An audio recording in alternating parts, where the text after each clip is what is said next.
সে বাছুরটিকে যত্ন করে গোসল করায়, তাকে লালন পালন করে এবং ধীরে ধীরে তার সঙ্গে এক অদ্ভুত ভালোবাসার সম্পর্ক গড়ে তোলে। কিন্তু হঠাৎ বিশেষ বাহিনীর স্পেশাল ফোর্স লোকেরা সেখানে উপস্থিত হয়। তারা কোনো কথা না শুনে সেই অদ্ভুত বাছুরটিকে ধরে নিয়ে যায় এবং একটি খাঁচার মধ্যে বন্দি করে ফেলে। গরিব কৃষক বাধা দেওয়ার চেষ্টা করে, কিন্তু তারা তার কথা শোনে না।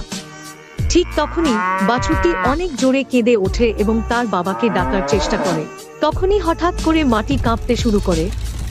একটি প্রচণ্ড গর্জনের সঙ্গে মাটি ফেটে যায়, আর তার ভেতর থেকে বেরিয়ে আসে ওয়াটারমেলন বুল। তার চোখে রাগ জ্বলছে, আর তার হৃদয়ে রয়েছে তার সন্তানকে রক্ষা করার তীব্র সংকল্প। এক মুহূর্ত অপেক্ষা না করে বুল বিশেষ বাহিনীর ওপর ঝাঁপিয়ে পড়ে।